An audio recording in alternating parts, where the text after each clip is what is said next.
I hope you're enjoying the brand new image. If you hadn't noticed already, we managed to buy a camera this week. So nice manifesting, everyone.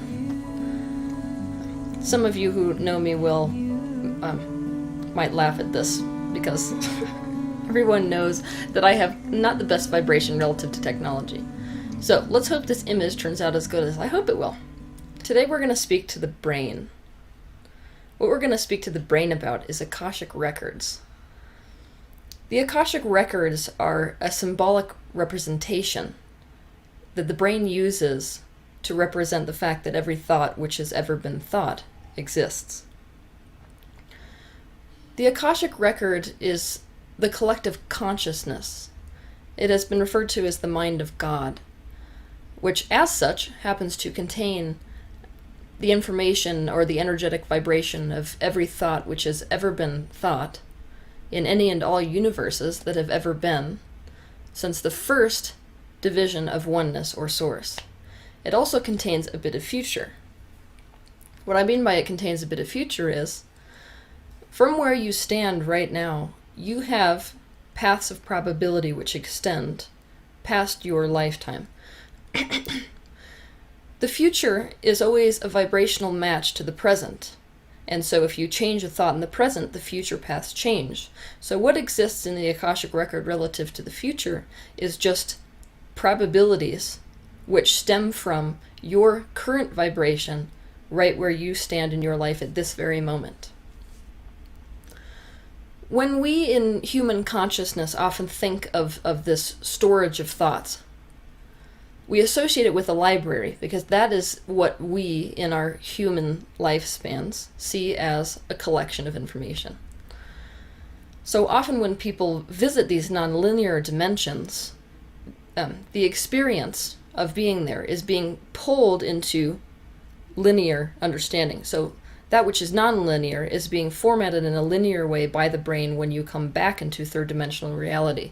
So it's a linear understanding upon re-entry into third dimensional consciousness. And the entire experience is interpreted as sorting through records or images, so an image library of sorts. As some of you may have noticed, you can't get experts in any field to agree. I'm going to do a video on this later, what to do when no one can agree, but I'm going to present to you some information which has never before been said about the Akashic records, because I'm not one of those who agrees with many of the experts as far as the Akashic records and the relation to interdimensionality is concerned. Conceptualizing of dimensions is something that the brain is concerned with. It's not something that the spirit is concerned with.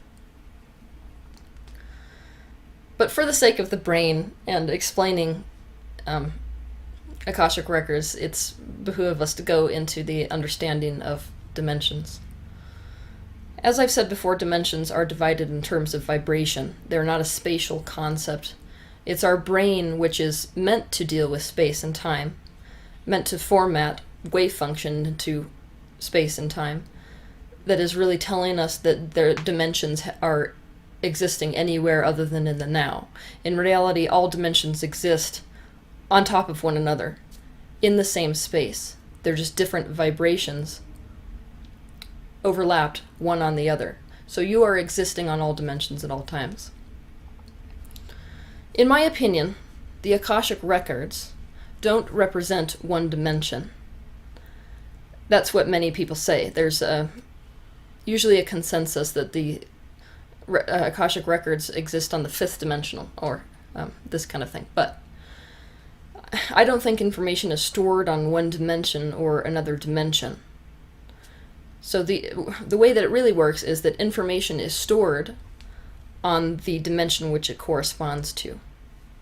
So you could think of the entire Akashic record as a giant library, and let's say this library is source.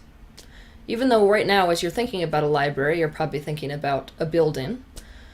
That's because the brain can't understand the concept of no beginning and no end, and it can't understand the concept of no borders. But if we're going to talk about the Akashic records appropriately, we've got to give the brain something to latch onto. So let's call source the library. That's the ultimate dimension. All the dimensions within this library could be seen as different levels within a library, just like when you go to a library, there's floor 1, floor 2, floor 3. The different dimensions could be seen as these levels in the library. And there's different information relative to each level. So, each successive floor in this library is more expansive than the floor below it. So each successive floor contains all the information in the floors below it, including new information relative to the expansion, or the expansive totality of unity consciousness. Accessing the Akashic records has to do with you increasing your vibratory rate so as to be a match to one floor, and then the next floor, and then the next floor, and so on. Alright, I'm going to give you an example. In the fourth dimension, which is the one just outside the third dimension, we have access to every thought which has ever been thought relative to this single lifetime, from your birth to your death. It also contains your thought form, which is basically the energetic self-concept you have of you, which is why when you get out of body in the fourth dimension, you will experience your energy body, which is an energy duplicate. It is an energetic duplicate of the third dimension, but it contains, the fourth dimension contains, every thought which has ever been thought relative to your one lifespan. This third dimension is moment to moment. So even though our brains can conceptualize of the fourth dimension, that's why we have any concept of time. But the third dimensional reality is a moment-to-moment reality, meaning that all that exists is now, and now, and now. In the fifth dimension, every possible timeline from the single point that you've chosen for your third dimensional life exists. The symbology I like to explain with this is, if any of you have seen the movie Sliding Doors, in the movie the woman experienced missing a train. So the movie takes off on two different probability paths. In one probability path she makes this train and her life changes accordingly. And in the other one she misses the train and then her life continues along this path accordingly. So in the fifth dimension you have all of the timelines which are possible for this single path which you've chosen from any point in your life.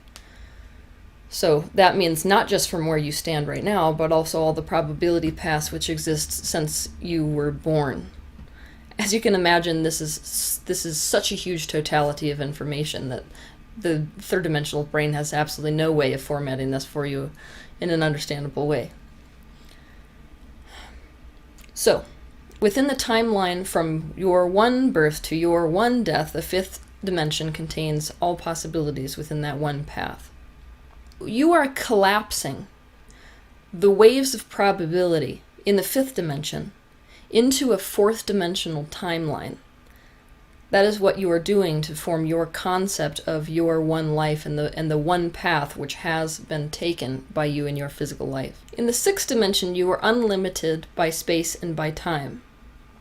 And so you can instantly experience a new timeline within that fifth dimension from any of the probabilities in the fifth dimension.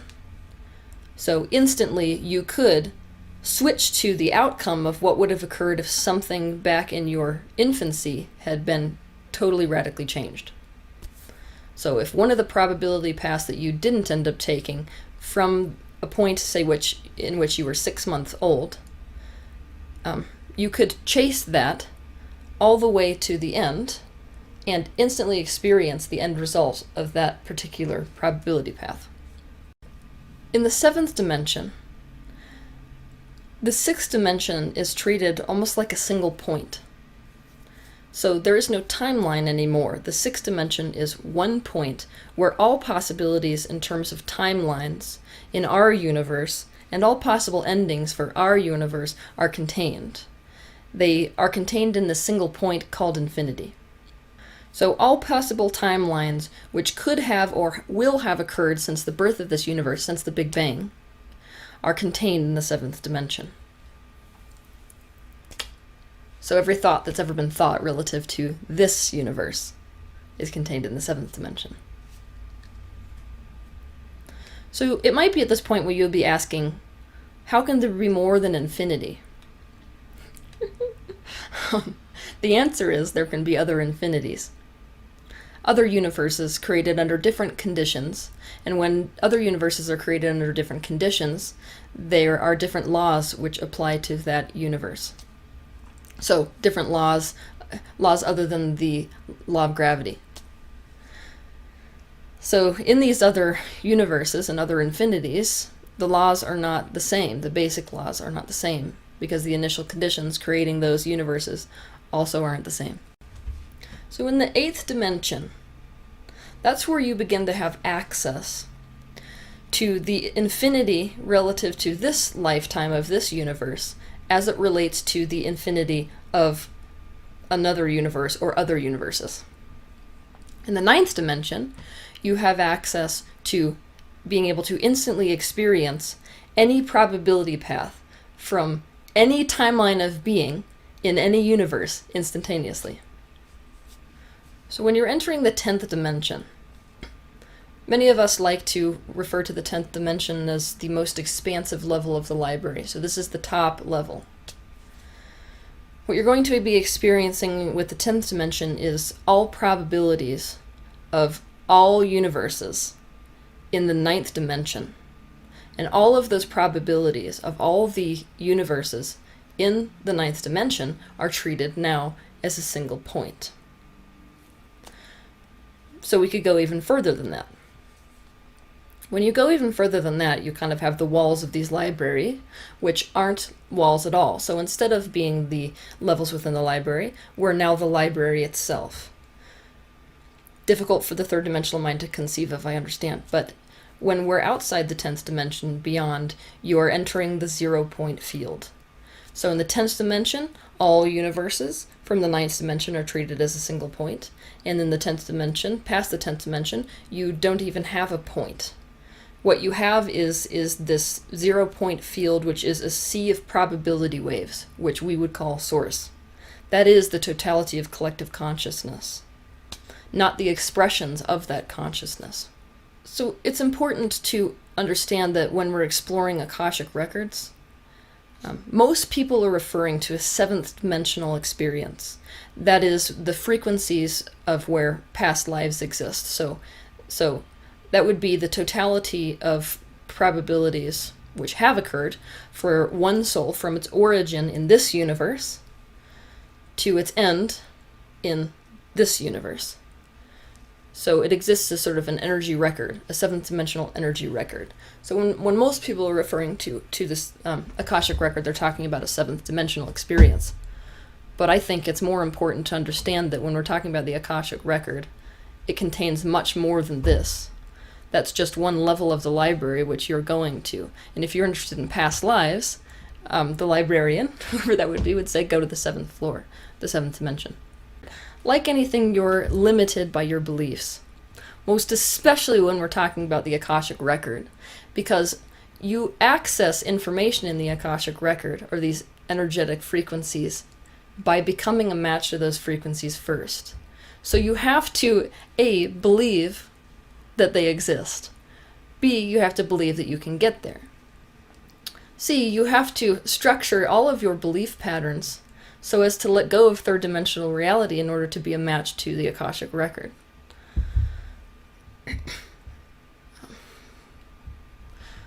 So this is the same way as saying you're limited not only by your beliefs when it comes to experiencing the Akashic records, but you're also limited relative to your beliefs according to what information you draw out of or are a match to in the Akashic records. So those people who raise their frequencies higher and higher are a match to higher levels of the library. All of this being said, any of you can access the Akashic records. It is a natural byproduct of raising your frequency, which is what all of us in the spiritual world are harping on. The more that you clear up your darker aspects, the more you do your shadow work, the more you face in the direction of what feels good, the more you're going to be a match to more and more information relative to the Akashic records. I understand that it might be really hard to conceptualize of dimensions, because your brain is a tool which is meant to be an interface for the third dimension only. But it is my promise that the more meditations you do and the more out-of-body work that you do, the more you will understand this concept of your own frequency being a match to the interdimensionality of this universe. And Akashic records will become an experience for you rather than a concept, which is what we're really looking for.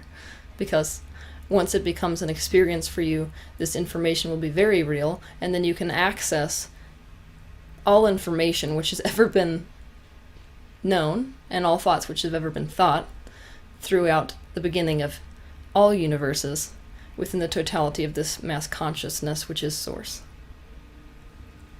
In the future, if any of you are interested, I was thinking about doing a video on how to access the Akashic records, because there are some interesting tools which you can use out there if what you're really after is being able to garner knowledge from these dimensions, access the Akashic record, in other words. So if any of you would like to see that kind of a video, feel free to go ahead and tell me. And I will see you next week.